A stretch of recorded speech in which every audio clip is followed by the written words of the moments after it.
OmniTalk Fast Five is brought to you with support from the A&M Consumer and Retail Group. The A&M Consumer and Retail Group is a management consulting firm that tackles the most complex challenges and advances its clients, people, and communities for their maximum potential. CRG brings the experience, tools, and operator-like pragmatism to help retailers and consumer products companies be on the right side of disruption. And Mirakl, the catalyst of commerce. Over 450 retailers are opening new revenue streams with marketplaces, dropship, and retail media, and succeeding. With Mirakl, unlock more products, more partners, and more profits without the heavy lifting. What's holding you back? Visit Mirakl.com. That's Mirakl.com to learn more. And Simbe. Simbe powers the most retail banners in the world with today's only multimodal platform for in-store intelligence. See how Albertsons, BJ's, Spartan Nash, and Wakefern win with AI and automation at SimbeRobotics.com. That's SIMBE Robotics.com. And Infios. At Infios, they unite warehousing, transportation, and order management into a seamless, adaptable network. Infios helps you stay ahead from promise to delivery and every step in between. To learn more, visit Infios.com or meet them at Shop Talk Spring in booth 1908 and see how they relentlessly make supply chains better. And finally, Ocampo Capital. Ocampo Capital is a venture capital firm founded by retail executives with the aim of helping early-stage consumer businesses succeed through investment and operational support. Learn more at OcampoCapital.com. Hello, you are listening to OmniTalk's Retail Fast Five, ranked in the top 10% of all podcasts globally, and currently the only retail podcast ranked in the top 100 of all business podcasts on Apple Podcasts. The Retail Fast Five is the podcast that we hope makes you feel a little smarter, but most importantly, a little happier each week too. And the Fast Five is one of the many great podcasts that you'll find from the OmniTalk Retail Podcast Network, alongside our Retail Daily Minute, which brings you a curated selection of the most important retail headlines every morning, and our Retail Technology Spotlight series, which goes deep each week on the latest retail technology trends. It's March 12th, 2025. I'm one of your hosts, Anne Mezzenga. And I'm Chris Walton. And we are here once again to discuss all the top headlines from the past week, making waves in the world of omnichannel retailing. And Chris, new sponsor alert. Did you happen to catch that at the beginning? I know. Infios. Yes. Our friends at Infios. Yes. In the order management space. Yes. Excited to have them on board, Anne. I know. Infios has joined the stable of supporters of this show, and we could not be happier. Also, Anne, did you also see that Simbe had a huge announcement yesterday too? Kroger announced that they're piloting, they're doing kind of a bake-off with them and another provider, to prove out robotics in 70 stores across Kroger's chain. So yeah, we got some big news on the sponsorship front. And in addition to that, we got some special guests today, don't we, Anne? Yes, we do. First of all, I love that you're comparing like sponge cake to robotics in this. Somehow you made that link, and we're all better for it. Bake-offs are always good. Bake-offs bring a smile to everyone's face, Anne. You know that. Yes. Well, the other people that bring smiles to our faces are those joining us for their regularly scheduled monthly appearance, the Alvarez and Marcel Consumer and Retail Groups, David Schneidman and Chris Creyts. Chris, Dave, welcome back to the show. I want to spend a quick second here giving the audience a quick reminder about each of you and your backgrounds and roles at A&M. So Chris, let's go to you first. Yeah, thanks, Anne. Thanks for having me, Anne. Chris, I'm Chris Creyts. Live in Charlotte, North Carolina. At A&M, I serve some of our largest brands on topics like merchandising, store operations, store formats. So really excited to be back on the podcast. Thanks for having me. Also, one of my favorite new product recommendations that you gave us, the nacho protein chips, which have become a staple in our household after your last appearance on the Fast Five, Chris. I love it. And also another favorite food-related fun friend, Double Chicken Dave. Welcome back to the show. How are you doing? Give the audience a little bit of your background. I'm great. Thanks for having me as always. My name's David Schneidman, native New Yorker, live in Austin, Texas. I'm the yin to the yang with Chris. He focuses a little bit more on retail. I focus more on consumer. Spent over a decade in industry and brand and corporate strategy, and with A&M for almost 4 years. focusing on consumer growth strategy, consumer operating model, and consumer value creation for the most part. And can you guys tell me a little more about these nacho protein chips? They sound fantastic. And I would love to Yeah. know what we're talking They about. are Yeah, I was very going to ask that, Chris. What was the brand? What Yeah. was the brand of those chips? I don't remember. Quest protein chips. Oh yeah, Quest. Yeah, yeah. They take whey protein, deep fry it, and then put Doritos cheese on the outside, and it's 20 grams of protein for 120 calories. They're amazing. Did you know that they also now have like Reese's Pieces and M&Ms and cupcakes? They are literally going all in on every type of snack that you could possibly want on You know protein. what? We need to just cancel retail news and we should just talk high protein snacks for the rest of the show. Is everybody okay with that? Honestly, let's do it. I think so. Or we're just making an overt move to get Quest as our other sponsor for the Fast Five Yes. ad. But with that said, let's get to today's news because we got our friends from the A&M Consumer and Retail Group here with us, and it's always our favorite show of the month when we have them on. So in this week's Fast Five, we've got news on Loblaw identifying U.S.-made products at shelf with a new tariff symbol, Google Shopping's new AI search features, Reckitt claims that it has reduced product development lead times by over 60% with generative AI, and Portillo's launching a new loyalty program, not through an app, mind you, but through a digital wallet. But we begin today with big news, or maybe it's really mini news out of CVS. And I see what you did there. Headline number one, CVS is rolling out new mini adorable stores. According to the Wall Street Journal, CVS Health is preparing to open dozens of stores offering full-service pharmacies, but very limited retail. The new stores will be on average less than 5,000 square feet, or not even half the size of a typical CVS location, the company said. The 12 new stores are expected to open over the next year in cities and towns throughout the U.S. and will still stock health-related products such as over-the-counter cough and pain medications or first aid care. Missing from their aisles, however, will be the vast array of consumer items such as greeting cards, groceries, nail polish, and others for decades that have been a staple of CVS and other national drugstore chains. Dave, let's go to you. What do you think of CVS's overt move to mini stores? What do you think that signals about the state of pharmacy retailing? And I'm quite intrigued with this model. I think we all Okay. know that the drug category as a whole is going through this real big inflection point, and so they need to Mhm. find some way to innovate. And separating pharmacy from the convenience store, I think, is a really interesting idea that it's been a long time coming in the industry, especially here in America, as in Europe, it's already like that. And so, currently the drug retailers, they serve different purposes and they have different clients, and especially in less urban spots. In urban spots, you can rationalize.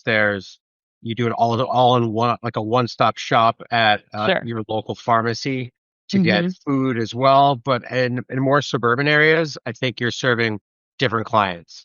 Yeah. And this can help on a wide array of things. It can reduce your fixed costs around rent, improve your labor. I think the assortment will have a huge, positive impact around on-shelf availability and inventory management. Mhm. And then you also don't have to be less promotionally focused. I'm sure if we walk into not even a CVS, but really any drugstore, you'll see there's a lot of your standard household goods on promotion, which really drives down your profitability. Mhm. Overall, I think this is a really interesting concept. I would love to know if they're having some sort of like impulse buy section still, whether that's Sure. seasonal or some snacking or some sort of DSD piece. I didn't see anything on that.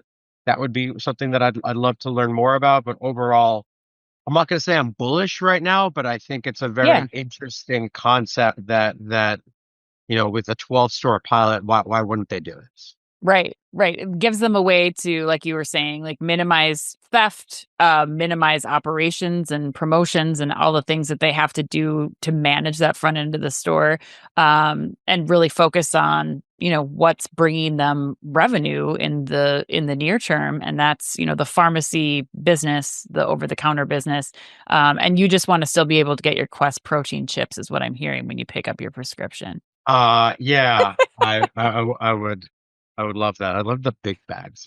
Yes, right. Not the mini grab and go. You want the solid size. Well, we'll figure out how they can make a CVS just for you, Dave. But But Chris, I mean, it is true. If you think about it, it's an intentional run for yeah, some sort of medical need, unless you're in a more really urban area where it's a little bit more convenient. So I think for this sure. model is super intriguing, and I can't wait to experience one of them.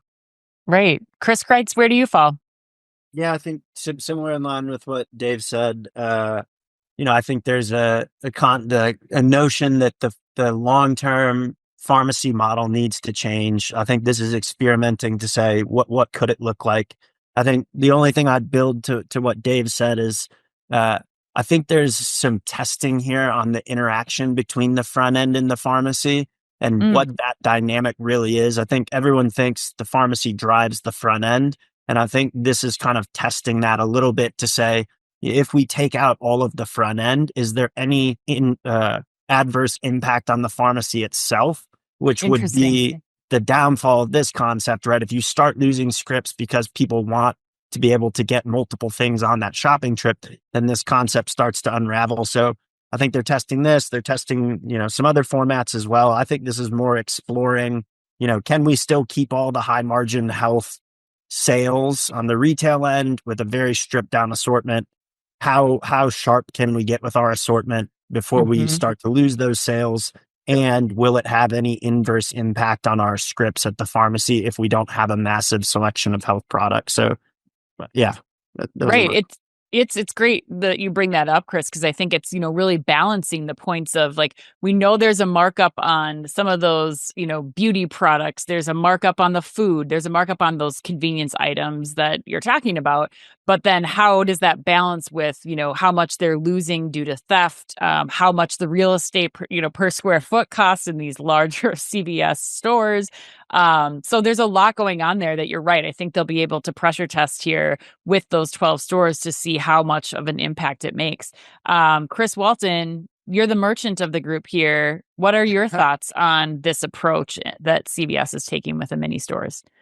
Yeah, I mean, I don't think it says that much about the pharmacy industry. I think when you get right down to it, I think it's just a smart segmentation approach. And so I kind of would echo what David and Chris, were saying. I think, on the small format of just being a pharmacy, basically, I think the interesting thing about this is CVS has kind of tested this already by way of their relationship with Target. So they know if they're only in the pharmacy business, what the operations of that look like and the profitability of that looks like. So that gives me credence to understand that they know what they're up against. But to Chris's point, they have to understand what the traffic dynamics are that comes with this type of format. But the other thing the article says, which is interesting, I think it's important to point out, is they still plan to open 30 traditional stores, which is three times the amount that they're going to open of this pilot. So I think the other thing that I call out, and because I made this mistake, I'm interviewing CVS's chief merchant at Shop Talk on stage. Yeah. And I actually made the mistake in my prep with him. I said, like, but the pharmacy is such an important aspect of the traffic driving. And he's like, no, it's not always the case. And to David's point, in urban areas, it's flipped. So, the pharmacy is less important than the grab and go. So I think, it's just about balancing that out and understanding the puts and the takes with it across a smart segmentation strategy. So that's what this is all about to me. Yeah, I think the only thing I'd add here at the end is that they also still have the advantage in a lot of places of being the only place that you can go to get your prescription within a matter of minutes or hours, where there's not same day delivery of prescriptions. However, I think that still is not something that they can rest their laurels on either, because I think we're going to start to see increasing same day delivery. We're seeing that with Walmart, with Amazon, with Walgreens, and as those timelines get reduced and you're starting to see more same day delivery, I think CVS being the place where they're seeing 80% of traffic in some stores is due to the pharmacy and prescription, like, will they be able to still rely on that? And once, if you have a small format that's only pharmacy, does that go away when that can be delivered to my house, especially when you're not feeling well? I think that's something too that will have to be factored into some of these decisions in the long term. Yeah, and hopefully they're thinking about that in the design of this prototype too. Like, Right. the fact that it's such a small assortment should make the delivery and pickup of those goods that much easier to operate as well. All right, so headline number 2, Loblaw plans to identify products sourced from the US with a tariff symbol. According to Canadian Grocer, shout out to them for their first ever Fast Five appearance, and Loblaw plans to slap a new T symbol standing for tariffs on labels for products sourced from America. Loblaw Companies Limited President and CEO Per Bank, the early frontrunner for best retail CEO name in human history, said prices won't rise immediately as a result of Canada's counter tariffs on U.S. goods like poultry, dairy, and produce. But when they do, on some items in as little as 1 to 2 weeks, he said, the new T symbol will help Loblaw's customers make informed purchases. Quote, we are pro-Canada and not anti-USA. We have many trusted U.S. vendors, but we will be responsive to our customer needs, Per Bank said. Customers can be assured that when tariffs come off, any tariff pricing changes will be entirely removed, end quote. Chris, Creyts, what is the general approach you are seeing U.S. retailers take amid all this tariff noise? Yeah, that's a great question. Dominating a lot of time for most of our clients right now. Really? I think at the Okay. beginning, scrambled to figure out what's actually impacted Right. as you think about working with vendors, with manufacturers, how their supply chains are impacted. The velocity of new updates on the tariffs. I feel like every day I get a new text that, hey, this has changed. You have the Canada-Mexico tariffs, you have the China import tariffs, you have the steel and aluminum tariffs. There's so many different levers. There's questions about how they'll be implemented. With the steel and aluminum tariffs, the way it's written, it's actually only on the FOB portion of the goods that contain steel and aluminum. So not just pure steel and aluminum goods. So there's lots of questions like, how will these tariffs stack together? They weren't necessarily released in the most descriptive, easy to implement way. So I think there's been a lot of spin cycle trying to, number one, interpret what's actually going to happen. Number two, think about how it'll be implemented as you import products.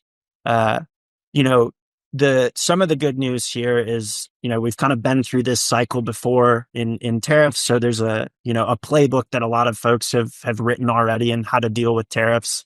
The other kind of tailwind, if you will, is a lot of folks have started diversifying their supply chains away from China, kind of as a result of the last cycle. So there'll be some less impact here. But the kind of universal approach that folks are taking or should be taking is, everyone's starting to look through their supply chains and figure out where there's going to be cost impacts. I think what the best people are doing is trying to have data focused conversations with their vendors and their manufacturers to understand what actually the cost impact is, so that you're not taking, additional, call it margin seeking cost increases from your vendors. Cause a lot of times they can tuck in stuff like that under the guise of, cost of business has increased because of tariffs. So I think there's a portion of that. And then, everyone's thinking about, how do I start? Where can I raise prices to account for this? Where do I have elasticity? Where do I not have elasticity? And then kind of on the far end of the spectrum, you have even some retailers placing, it's past now. So placed, front running orders to try and bring in lots of inventory ahead of these tariffs. So wide range of reactions kind of trying to navigate. So let me make sure I understand that also. I want to ask you a follow-up question. Yeah. Would you say that generally speaking, retailers right now are assessing the situation versus taking definitive action yet until they have more understanding of what's in front of them, with the exception of China, where it seems like maybe people are taking more action on the rerouting of Chinese production? Is that a good summary, or what am I missing? I think that's right, but there's work you can do ahead of time while you're waiting. So I think the work is happening, e.g., you can build models of here are all the SKUs that could be impacted, whether it's a 10% China tariff, now a 20% China tariff. You can modulate some of those things. So I think people are laying the groundwork to say, there's 4 big categories of tariffs that are out there now. Which SKUs do we have that could be impacted by these? And then building the model in a way such that, as certain tariffs drop through negotiations or certain tariffs increase, you have the groundwork to be able to simulate impact to cost and therefore pricing. Okay, got it. All right, so let's switch gears here a little bit on this one because I think this will be fun. So, Anne, I'm curious what you think of Mr. Pear Bank and Loblaw's approach to this problem. What's your thoughts there? Oh my God. It's so passive aggressive Canadian. I love it so much. And I do love the Canadians. Like, we're just going to put these stickers on and you can make the call. Listen, I think that Chris hit it on the head. Like, what's really important here is for retailers to be making sure that they have the most price elasticity to bring customers in the door, because ultimately I think that's what the biggest challenge is going to be. Customers are going to be more price conscious than ever, and so you're going to have to figure out, not like by putting these tariff stickers on. I think that's fine, whatever you want, how you want to message that to your consumers, but ultimately it's going to come down to price. And it gets back to the conversation we had with Matt Povich from Ravionics last week of like, what are you doing to invest in pricing software and optimization so that you can be ahead of the curve and really give your organization the agility that it's going to need to handle the constantly changing tariffs and just continuously offer your customers the best price possible, and give them the least amount of impact to their daily shopping.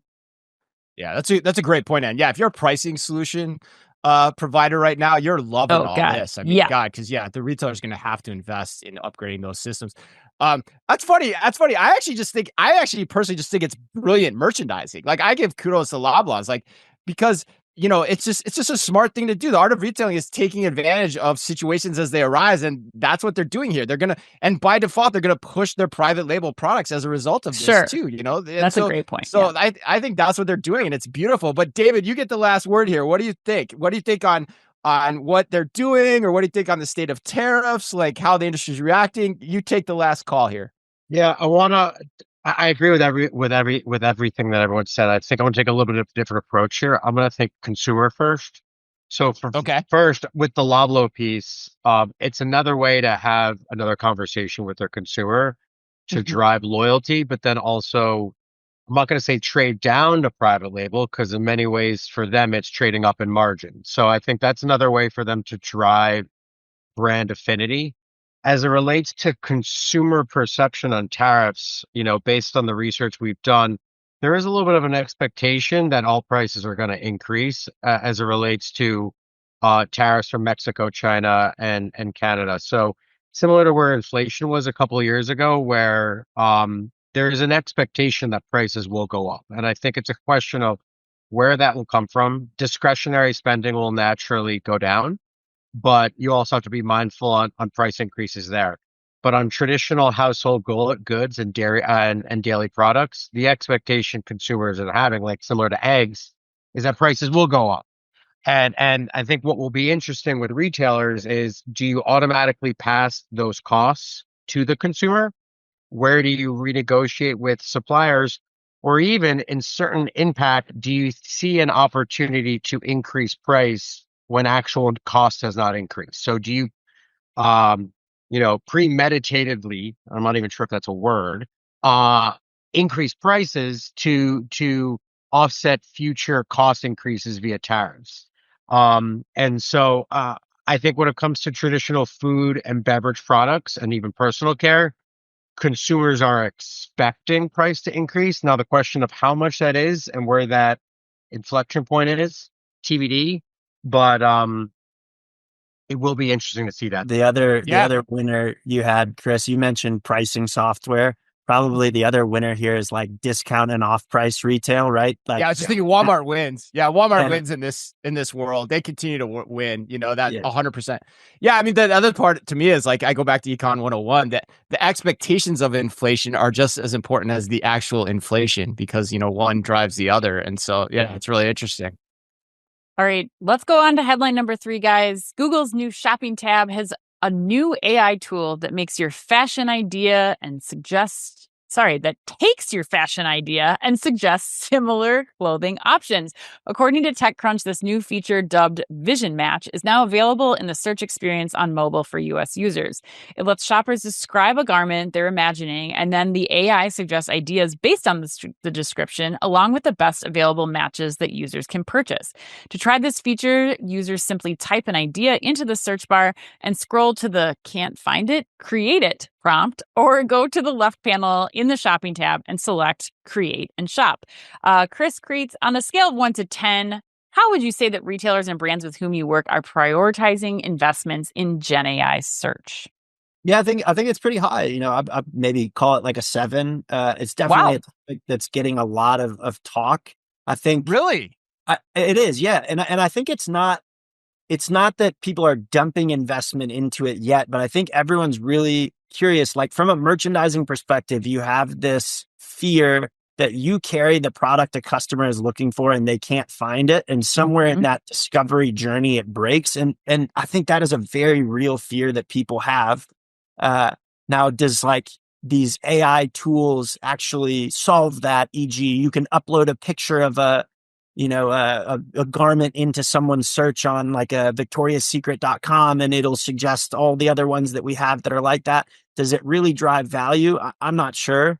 Okay. But I think there is a deep desire to make sure that you're serving intuitive search results. I think no one wants to be the last one or the last one to build a more intuitive discovery process.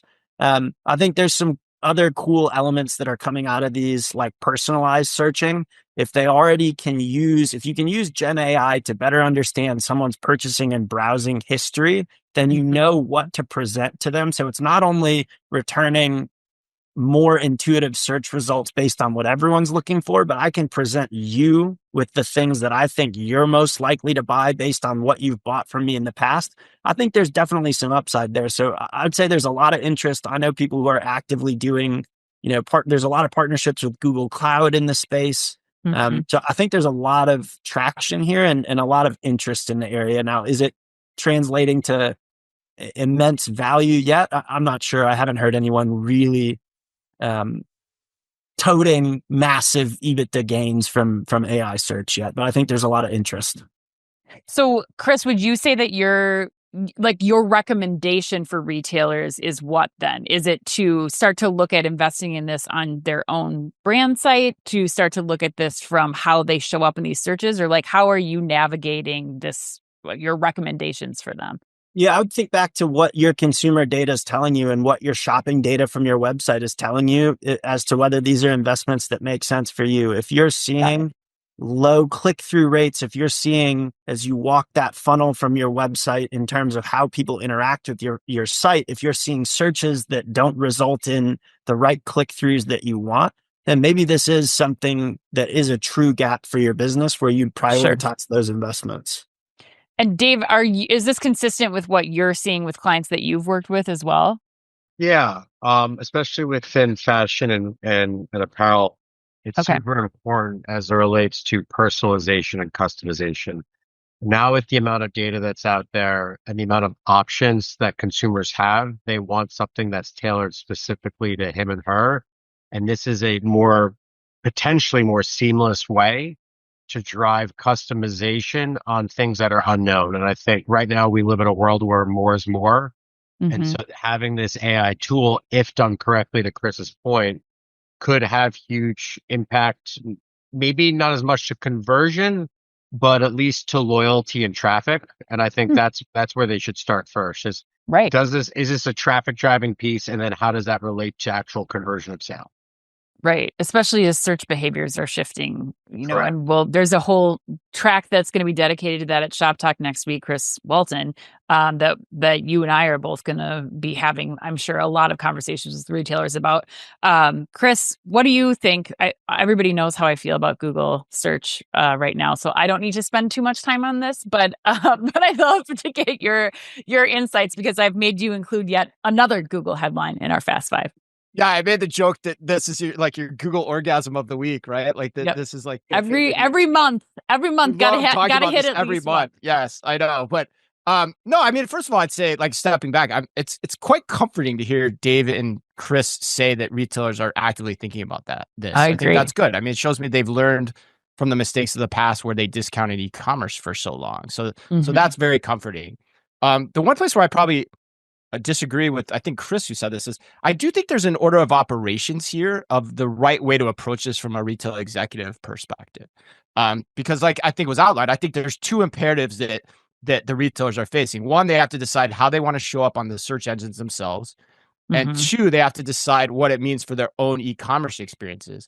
Right. And I'm inclined to disproportionately invest in the former because that's all really about having great data quality at the end of the day, which is a good thing to have regardless. Whereas the latter, to see the benefit, it's going to still require a step change in how people shop, which is likely going to come by way of a culturing to the search engines themselves. So I think that's kind of a next order of operations concern. You got to get your data quality right first. And the proof point will be, how do you show up on those search engines? That's the approach I would be taking if I was in the executive chair. Yeah. And Chris, you got me thinking of something too. Like, as we talked about, as searching behaviors are changing and, even people are going to a brand's own website even less. So traffic like this is going to be really important, and making sure that you're investing in showing up on the search engines, on Google or on any of the Gen AI search platforms too, where people are going to be starting their searching and discovering process. But I also wonder if, like, from Google's perspective, does this allow them another data set to sell to brands in the long run of, like, these are the things that people are creating, like specifically for this tool, like, here's what's missing in the category. Here are the search terms that people are entering in when they come to this Google Create and Find tool. And then they can in turn take that back to the brands and be like, as you're developing your R&D, as you're trying to figure out like what the next trend is, here's another collection of data that we can give you exact pinpointed information on. Here's what people are dreaming up that doesn't exist out there in the world. Yeah, I mean, it's 100%. It's another data point for Google. It's another data point to serve up advertising too in the Google platform as well, which I'm sure they're thinking about, long term, without a doubt. So yeah, I think that's exactly right, Ann. The other point I'd make too is, like, you brought it up, like, the traffic to websites is going to be less and less. Yeah. So, you've got to convert it, but at the end of the day, you need to show up where the traffic is going to go. And so that's the point I would make here, that people need to keep top of mind. Excellent. All right, let's go to headline. All right, headline number 4. This one's going to be a fun one because we have some personal experience related to this next headline. Reckitt has increased its product development output allegedly via AI. According to consumergoodstechnology.com, early findings of Gen AI applications in product innovation have reduced development time for Reckitt by up to 60%, while also improving quality. The company has been piloting the technology with its Finnish brands to analyze years of past research and test data to develop new product concepts, quote, grounded in science and consumer insights, end quote. And shout out to all our Finnish listeners. And Shannon Eisenhart, Reckitt's CFO, said during the company's recent earnings call that new generative AI tools would be rolled out across its R&D function in 2025 to drive productivity and product superiority, before adding, you had better check yourself before you wreck it yourself. David, are you buying or selling Reckitt's claim that generative AI has reduced its product development lead times by 60%? So that disclaimer that Chris was talking about is, yes, I did work at Reckitt for a few years, almost a decade ago now. But one of the things that really resonated with me during my time was that there was this concept of speed over perfection. And that really has resonated with me. Not sure if it's still embedded in their core culture, but what I liked about that is, when it comes to consumer goods companies, the way to drive significant growth outside of geographic scale is incremental new product launches. And so you really have to nail that. Your entire year is based on how do you launch, drive, grow, scale new product. And so the two big things around there is speed to market and then quality, which drives incrementality. And so if they're actually hitting both, that could be huge. So conceptually, I'm buying. From an execution standpoint, I don't think it's as simple as that. Leveraging that real-time data to have understanding from consumers where you can then make those changes. I mean, right now, most consumer goods companies, it's anywhere from 12 to 24 months to actually launch a product from concept to in market. And oftentimes, by the time you launch, that trend or fad is already late. It's already passed.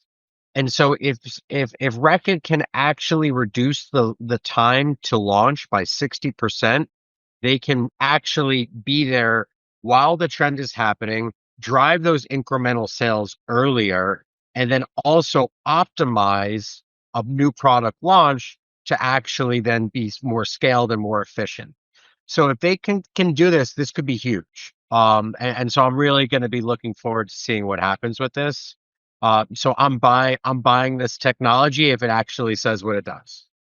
So you're buying it. Yeah, it reminds me of one of my favorite quotes too, which is I think from IDEO, which is enlightened trial and error succeeds over planning every time. And what you're saying is that AI is enlightening the trial and error, which enables them to bring products to market faster and to innovate more quickly. Yeah, I mean, if you think about it, you don't actually know what's going to happen with the consumer till they try it. So if you're worried about perfection, what you really need to do is get the product in consumers' hands, listen, learn, improve it, and then continue to grow. And so I think it's a continuous process. So without a doubt. Yeah, I'm buying it too, man. I mean, I particularly the applications of Gen AI for me for CPGs relative to retailers, I think are much, much stronger and much more readily available too. That's a point that we've made on this show a number of times. And I'll never forget last year I sat in at Shop Talk on a Kellogg professor talking about how to do this. Oh, yeah. He had basically built out an entire process for how to do this. And I was sitting in there speechless. Like my mouth was just hanging open. Like, oh my God, look what you can do from a product development perspective. And if I was a CPG executive or if I was in charge of private label brand development at a retailer, the first thing I would have done is gone up to that guy and be like, I want you to take this to my company right now. And I'm sure if he can do it, other people can do it. And so, yeah, I'm with Dave. Like, I think this is probably real. The devil will be in the details from the operations perspective. But Anne, what do you think? Yeah, no, I completely agree. I've actually been talking to quite a few CPG executives in preparation for a session I'm doing at Shop Talk. And what I think is even crazier, Chris, and might blow your mind this year at Shop Talk is how they've taken the smart early investors in AI for their R&D processes and collection of trend data, purchase data, focus groups, all the data that they're collecting to inform where they take their products. Now they're building AI agents to go in and kind of cross-check what the AI has found, what the people working at the CPG organization have found as like a third-party check on what's been happening here. So there's already companies that are like light years ahead on really trying to maximize how they're applying Gen AI and AI tools to this process. So I'm 100% buying it. Because what a CPG does is different than what a retailer does fundamentally at Right. the end of the day. Correct. And one of the things I would love to understand is how does Gen AI take into account your actual route to market and production capabilities? So you can fundamentally say this is the next trend, this is the next product you have, but if you don't have the capacity, the capabilities, the actual logistics, then it's more of a conceptual, theoretical piece. So I think that would be interesting. And as it relates to a lot of CPG, it's not fast fashion as it relates to beauty and retail. So I would love to see how this can actually be democratized to where speed is the most important thing for innovation with certain categories like that. So I think there's a lot of interesting things with Gen AI that we're going to see in the next, 3, 6, 12, 18 months. I'm really excited to see where it goes. It's kind of crazy that we're still in year 2 of this whole thing. All right. All right. Other Chris, what are your final thoughts on this Reckitt story? I think you guys had some really good points. We talked a lot about like customer insight and sentiment generation and how that'll help you reframe, possibly failing products or invent new products. I think that's all. It makes a ton of sense. The other thing is, I think like when you think about speed to market, there's like product design and like feature innovation and all that. But there's the second half of that speed to market is like the marketing campaigns too, which I think this will also help of how do you localize and adapt the main marketing messages from wherever the product originated to the, if you're a multinational, 30, 40 other countries where you're trying to sell this product, which can actually slow down that speed to market as well, I think is a whole nother interesting kind of lens too, right? It speeds up the innovation process. It also speeds up the marketing campaigns and launch process to get you that faster go-to-market time.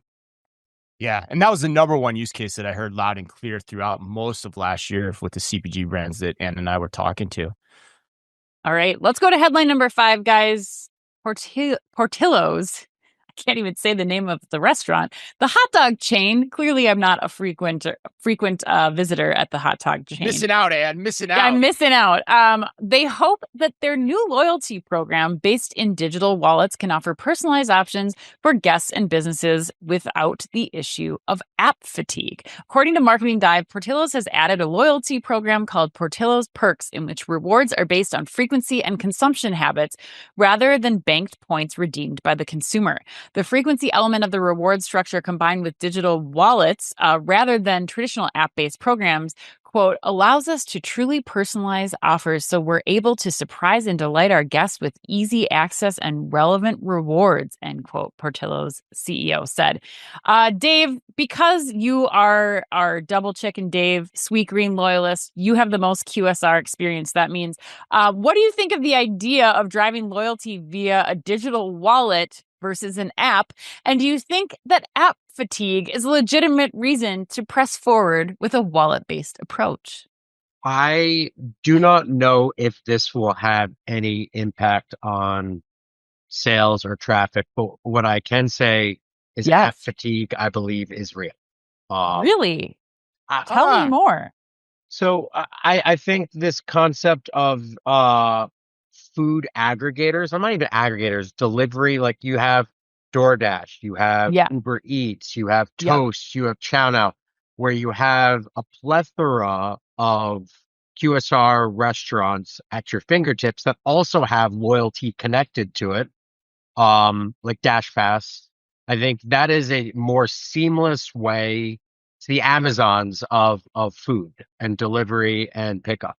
And so when you have individual apps where they might have loyalty or they even don't and they're just trying to get your information, I think is not going with where the consumer is. I think having something that's a little bit more with the daily use case of a digital wallet is something that is novel and interesting.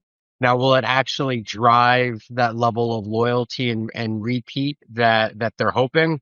Not sure, but I think it's a really interesting pilot to test that's outside of the app. Personally, I was going to say, you guys know my affinity for Sweetgreen. Yeah. I couldn't tell you the last time I used the Sweetgreen app. Everything I do is through DoorDash because my whole world's through that. And when I'm just there, I just order it normally, especially considering the loyalty doesn't exist or go as far anymore.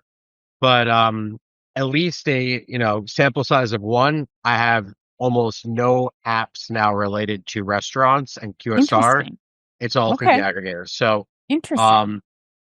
It'd be interesting to see if something like this works. But if you think about it, most of the consumers use their digital wallet more than anything. So fish where the fish are is what I'll say. Right. Interesting. Yeah. To me, I don't know if I'm not understanding this correctly, but to me, this is like the equivalent of just a digital version of like my Starbucks card, like my gold card. That's now I'm not understanding the benefit of this either. I don't know if I can side on you with the app fatigue portion of it, because I think when you are frequenting certain places like Starbucks, for example, like I use my Starbucks app 5 times a week, no problem at all. But I think you're bringing up an important point, though, that I hadn't thought about, which is like, yes, now there's all this consolidation that's happening. And are you just going directly to your delivery apps, your Uber Eats, your DoorDashes? Chris Creyts, where do you fall? Yeah. First of all, I'm updating Dave's contact information in my phone to Double Chicken Dave. Yes. Awesome. That's the only way we refer to him here. I love way. that. It's going 2 years running. Yes. I mean, I think it's funny, right? I'm like, let's be real. I'd be a little self-conscious to have a hot dog ordering app on my phone. Like, where have I got to in life where I have a hot dog ordering app?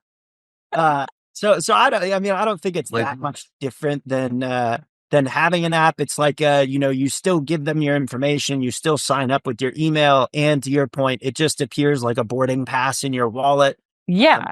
It's really easy to use. So I don't see any downside here. I think the interesting part, I used it this morning, or I played with it this morning. I lived in Chicago for 10 years, so I was interested in this one.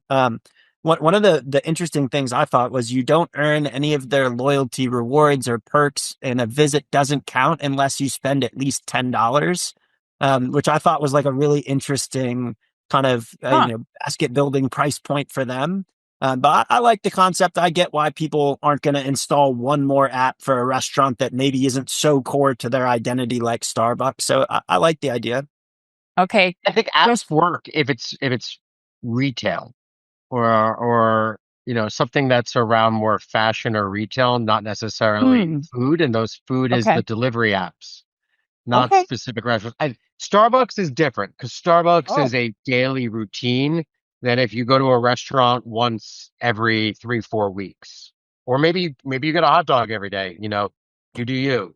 So, we don't judge people's QSR habits on this show. No, not at all. That's another podcast. Okay, Chris Walton, I know you have some differing opinions here based on our prep discussions, but what is your thought on app fatigue, and where do you fall within all of these opinions?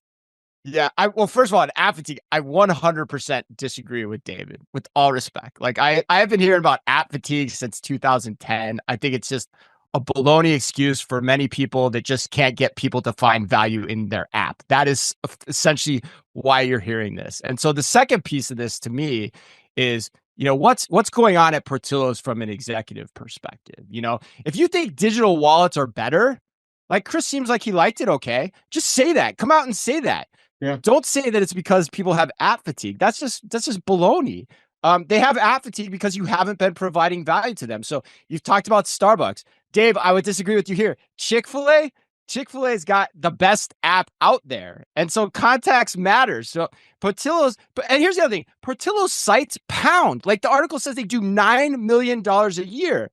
And with volume like that, your customers should want to use your app. I like Portillo's. We have one in Minnesota. I go there regularly. I get more than hot dogs. They also got nice Italian beef sandwiches, I might add. Oh my and their app is someone who's been in this space. I'd grade it like a 5 or a 6 at best compared to, what you get from a Chick-fil-A. So I think that's the real issue here. And that based on their recent performance, because they've had a down year too, I wonder if the executive team really gets that, or is just kind of fumbling in the dark for trying to find an answer to loyalty when it might actually be staring them in the face. Because getting Chris to do this is new. It's a new consumer acclimation issue that you're creating, and you don't know what's in front of you. Whereas if you can get your actual app to work harder for you, as other people like Chick-fil-A can do, I think that's a smart move. So I don't think it's an either or situation either at the end of the day, but I don't think you should be like, we're disavowing our app because of app fatigue. I think that's just absolute BS. All right. Well, there you have it. The tribe. This is the first time Chris and I have ever disagreed in this entire. I know, right? Like, yeah, 8 times. Did I bring you to my side though, Dave, or what? I don't. Partially. I don't need 1,000 different apps. I think it's different. If you're a loyalist and you go to Portillo's every week or every 2 weeks, that's different. Like I still have some QSR, but there are other ones I'm just like, I haven't used you in like a couple of months. Like I'm going to get rid of it. Yeah. So, yeah, right. Because there's no value in them for you, right? So that's right. But yeah. I mean, I download the McDonald's app every summer again because it seems like during the summer that's the time that we're using it. So I don't know. I guess to each their own. Let's go to the lightning round and get us out of this conversation.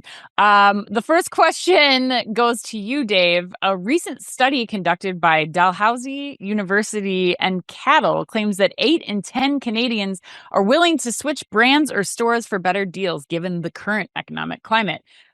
Dave, what's one product that you won't switch stores or brands for? This has been my new product of choice. It's Oh gosh. you're like, what's next? Olipop. You know Olipop? Oh, yeah. Oh yeah. So prebiotic soda. Yeah, I didn't realize I liked soda because I just stayed away from soda, but I realized I really like soda. And I think Olipop is a great alternative. And I hit my fiber goals. Just don't tell my wife that there's caffeine in it because we have it at night. And if she finds out there's caffeine in it, she probably won't be, having it with me anymore. So you're not going to the Good and Gather Target brand of Olipop. You are an Olipop loyalist. I am an Olipop vintage cola stan. Okay. And we drink a lot of those. We don't do other types of sodas. We don't do other probiotic brands. We are an Olipop vintage cola. So shout out to that one. The other ones are good, but we love that one. So that's one thing. Noted. Price is irrelevant. Next thing you know, Dave's going to tell us he has the Olipop app on his phone. All right, back to you, Dave. I'm for sale, guys. All right, back to you, Dave. Speaking of tariffs, President Trump yesterday said he plans to double his planned steel tariffs on Canada, which begs the question for us. Are you more a man of steel or blue steel if you could only choose one? Well, I'd love to say I want to be a man of steel, but since I'm not an ambi-turner, clearly I'm a blue steel guy. Ambi-turner, you remember Zoolander? Oh, right. Yeah, right. Can't turn left. And I mean, I've been in beauty, so with a face like this, clearly I got to be blue steel. Gotta be blue steel. Yep. I picked that question just for you, my friend. All right, Chris, you get the next one. Best Buy announced last week in an earnings call that they will be opening up influencer and creator storefront capabilities on their website. What would be the first Best Buy product on your influencer storefront? Okay, and I'm coming back at you with another food-focused recommendation to try and build on my Quest chips here. They have something called Sauce Moto now. It's an accessory for your car, and it hooks into your air conditioning vent, and it's a little holster for your Chick-fil-A sauce so you can dip your nuggets in it. Oh, my God. That would be my first front runner. Oh, my gosh. Your car must smell good.